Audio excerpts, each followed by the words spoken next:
Hello there, everyone. Today's video is aimed at those of you who are food bloggers, or maybe you don't even necessarily identify as a food blogger, but that you create recipes for your blog, or maybe you just create recipes for yourself and you take pictures of them and you would love to publish a cookbook someday. I'm going to tell you exactly how you can self-publish it, and I'll run through some of the reasons why you might want to do that as well.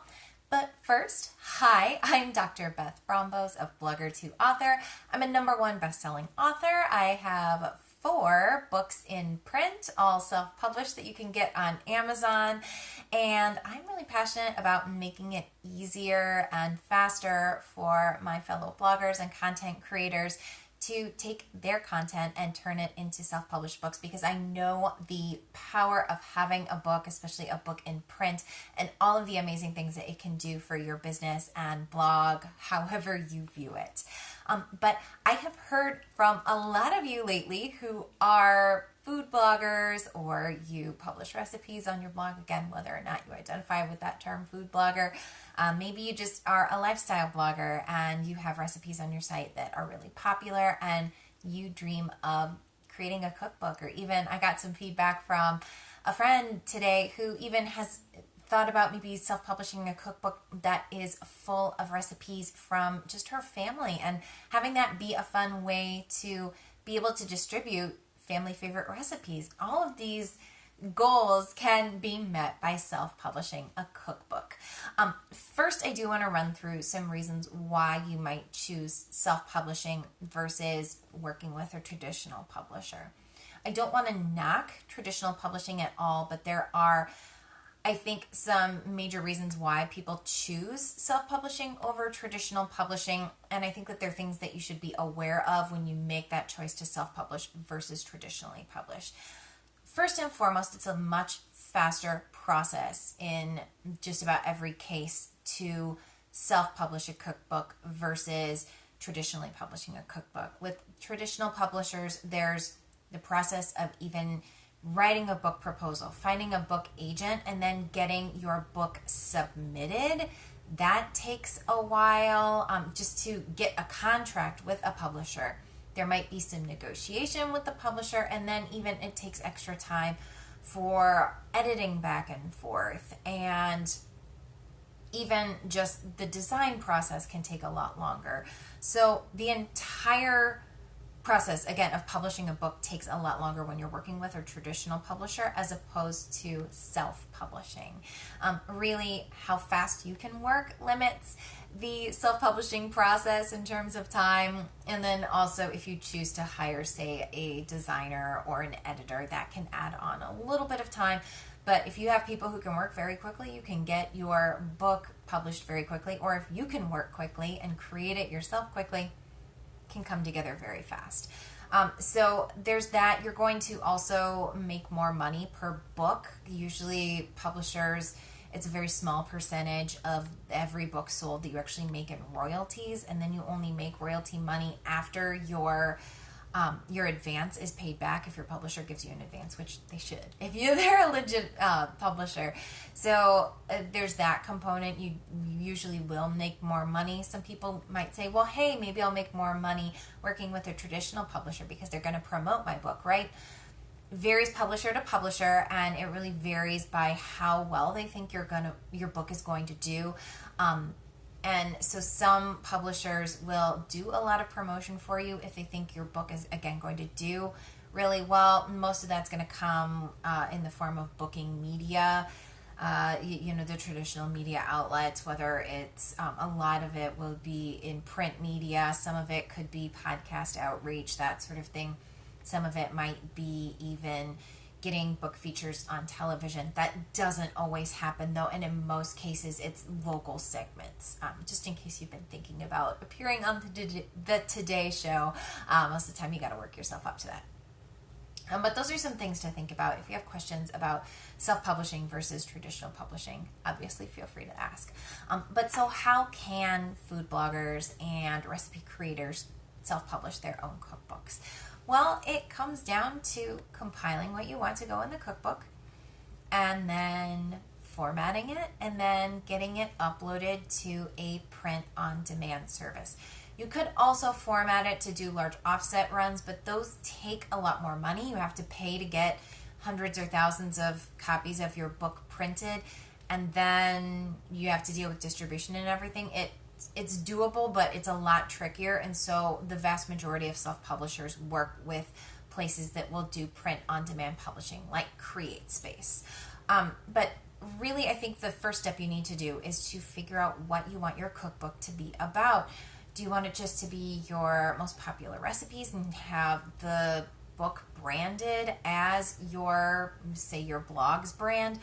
Or do you have a theme that you want to pursue? And really, those theme books are going to, in general, sell much better.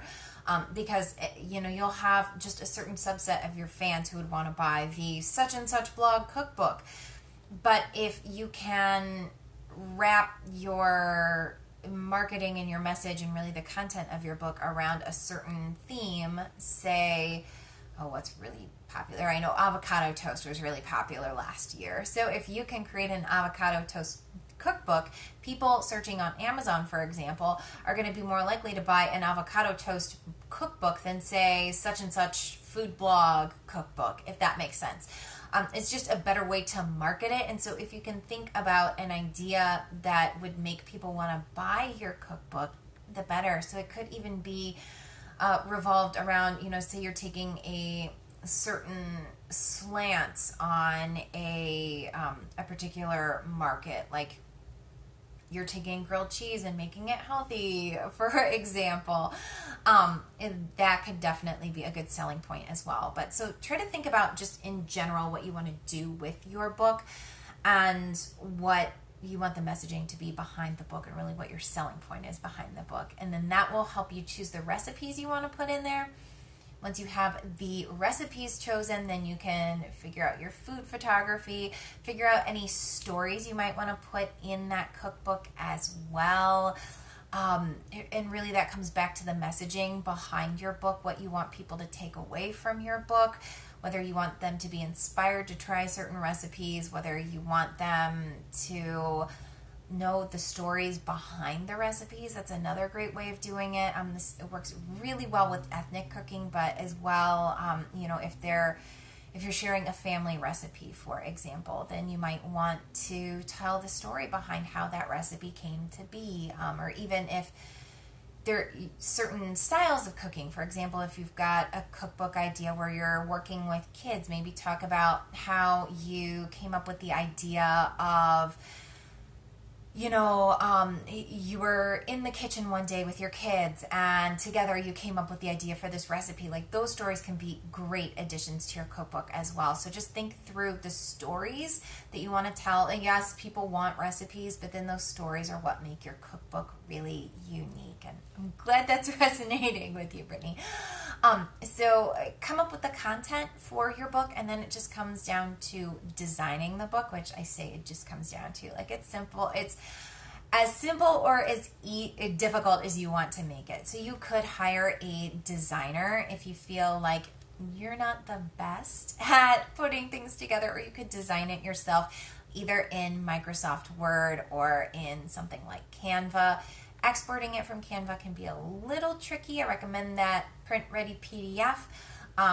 Not to get too deep into it, but just make sure you've got the right margins. A lot of people are printing through CreateSpace, for example, so make sure you go through and look at their specifications. Although if you're printing through anybody else, they'll also tell you what the margins need to be, and your book will get rejected if it doesn't have the proper margins, or parts of your book might get cut off as well. So just make sure that you've got all of that planned. Then just save your book in the proper format. In a lot of cases, that's going to be a PDF. Upload it to the print-on-demand service you're going to use. Get that all set up, and then it's ready for you to hit publish, and it's ready to send out into the world. That's why also a lot of people like using CreateSpace, is it is the print-on-demand service that Amazon does, and so basically immediately you can then, once your manuscript is published and it's available, that book will go up for sale on Amazon. You don't have to take any extra steps to get it for sale on Amazon, and really Amazon is one of the top marketplaces in terms of books and where people are going to buy them. So really the basics would be to get it available on Amazon, and then from there you can work to get into, say, local bookstores, that sort of thing. So those are the basic steps that you will need to take to get your book, or your cookbook, and make it a reality, and especially get it into print, which I really recommend you do, especially for cookbooks. Most people want that printed cookbook. They're not looking for an ebook when it comes to cookbooks, so really do try to get it into print, and hopefully this video has shown you that it's a little easier to do than you think. If you need extra help getting your cookbook and making it into reality, I have a free guide to help you do that. You can find that at blogger2author.com/cookbook. Again, blogger2author.com/cookbook to get my free cookbook planning guide. It's going to help you get started so you can make your cookbook a reality and get it into your hands and your readers' hands sooner than you think. Any questions? Leave them in the comments. And until next time, happy writing.